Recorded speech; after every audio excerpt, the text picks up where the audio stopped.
Breaking news చూస్తున్నాం. మరోసారి America అధ్యక్షుడిగా ఇటీవల ఎన్నికైనటువంటి ట్రంప్ ఇజ్రాయెల్ కి మద్దతుగా నిలిచారు. ఆయన ఎన్నికల సమయంలో యుద్ధానికి ఫుల్ స్టాప్ పెడతాను, యుద్ధాన్ని నేను కంట్రోల్లోకి తీసుకొస్తానని చెప్పారు. కానీ ఇప్పుడు పరిస్థితి మాత్రం మరోలా ఉంది. ఆయన ఇంకా పూర్తి స్థాయిలో బాధ్యతల స్వీకరణోత్సవం జరగక మున్పే ఆయన హమాస్ ని హెచ్చరించారు.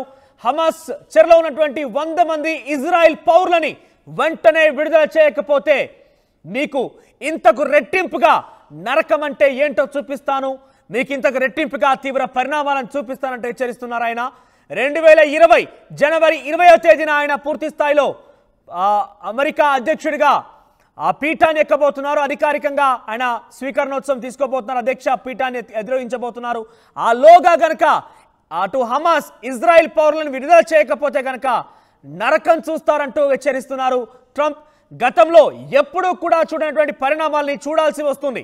ప్రస్తుతం హమాస్ని ఏ స్థాయిలో అయితే ఉందో అంతకు రెట్టింపుగా బాధపడాల్సి వస్తున్నట్టు హెచ్చరిస్తున్నారు ఆయన.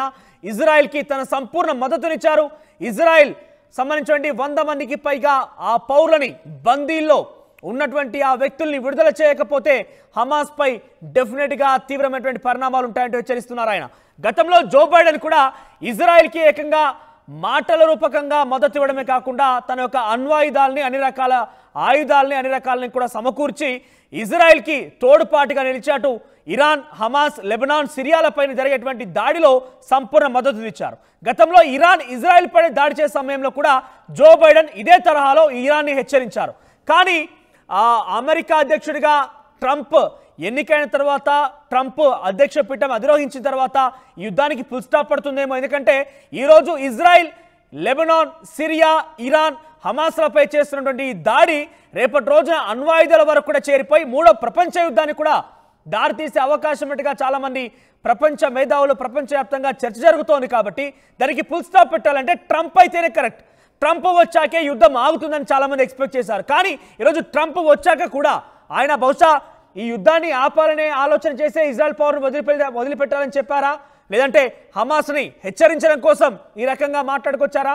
ఏదేమైనా కూడా ట్రంప్ యుద్ధానికి ముగింపు పలికితేనే బాగుంటుందనేది అటు ప్రపంచవ్యాప్తంగా చర్చ, మరోవైపుగా అందరి యొక్క ఆకాంక్ష కూడా. లేదంటే ఈ పర్యావసనం, ఈ యొక్క దేశాల యుద్ధానికి సంబంధించిన పర్యావసనం ఇతర దేశాలపై ప్రభావం చూపించడమే కాకుండా రేపటి రోజున 3వ ప్రపంచ యుద్ధానికి కూడా దారితీసే అవకాశం కూడా ఉంది.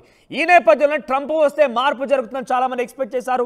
బహుశా ఈరోజు ట్రంప్ మాట్లాడిన మాటల్లో కూడా ఇజ్రాయెల్కి సంబంధించి వారి పోరాటం అంతా వారి పౌరులని బందీ చేసింది హమాస్ అనే విషయంలోనే. కాబట్టి హమాస్ కనుక ఆ బందీలని, ఇజ్రాయెల్కి సంబంధించిన పౌరులని బందీలుగా ఉన్న వారిని కనుక విడిచిపెడితే ఇకపైన ఇజ్రాయెల్ హమాస్ పైన దాడి చేయకుండా ఉంటుంది.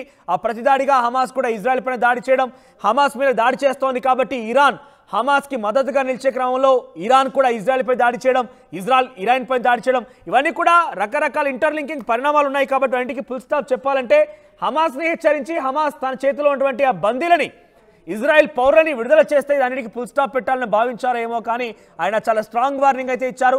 నరకం చూడాల్సి వస్తుంది, మీరు కనుక వెంటనే ఆ బందీలను వదిలిపెట్టకపోతే నరకం చూడడమే కాకుండా గతంలో ఎన్నడూ కూడా కనీ విని ఎరగని ఋతులు ఎప్పుడు కూడా చూడటువంటి పరిణామాలను ఎదుర్కోవాల్సి వస్తుంది. ఆర్టీవీ యాప్ వార్తల్ని క్షణాల్లో చదివే అవకాశం ఉంటుంది. ఒక న్యూస్ పేపర్, ఒక టెలివిజన్ ఛానల్ మీ చేతుల్లో ఎప్పుడు ఉంటాయి.